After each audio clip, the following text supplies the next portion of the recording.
Even worse is what? Even worse is um, even worse is knowing that you know as much as you need to know, knowing that the competition. It's like when you have a disadvantage, what it seems like a disadvantage, that is like the natural state of being. That makes it even worse. There's like, oh, African guy, you don't know. I don't know if it's because it's just the price of doing something, being the first to do something. Because nobody has ever done it. I don't even know what the reception would be. I don't have no data suggests that it's going to be terrible. None suggests that it's going to be amazing. Well, you are going to be the data that will then become that others will look at and tell whether or not, like, you are running the experiment. So I guess we'll find out, which is why it's a recurring theme.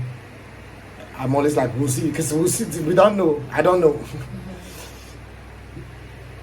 But like, I've decided to be the lab rat to find out if there's going to be an appeal, a high appeal. But if there's, it's not even if there's going to be, they've never born them well. They will have to find the appeal. This is what I would need to do and continually tweak to the realistic point where my African descent and cultural, pretty much my accent, where my accent does not become a huge interference in it. It's pretty much my accent and my color. So yeah, shout out KSI for, at the time, at least I don't know when Corey Kenshi started, but I would imagine KSI started first. I don't know.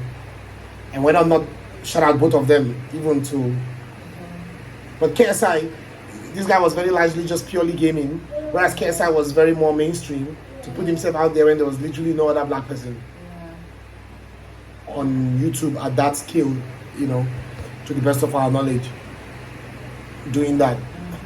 And so similar thing now is that there's no African person at that scale doing that, but even more white niche than KSI even picked, and even more niche down white boy, Mr. Beast looking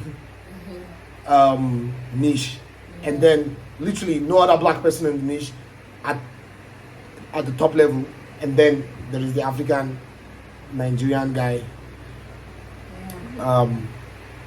genuinely convinced he can top it. So the video starts off and you just already know, at least with KSI, he could hide his face and his accent wasn't a problem. The video starts off and you just hear my accent, which tends to be worse when I'm trying to YouTube talk and not when I'm talking in real life. I don't even really sound anyway the way I'm talking now. But when I try to do today, it just starts sounding, because I'm trying to be like energetic. Not energetic because this is energetic. I'm trying to be clear.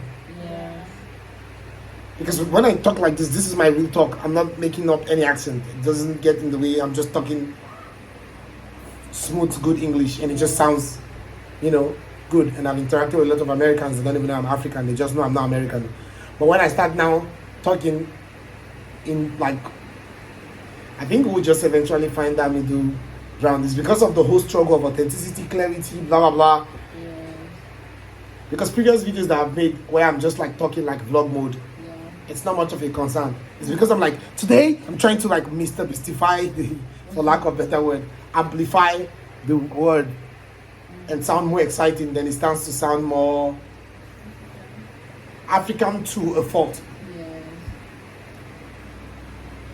Whereas if I'm just talking like this, but when I'm talking like this, I don't know. It doesn't seem more like entertainment talk. It just seems like talk. Like, to make it exciting, I have to then now, like, anyways, we'll see.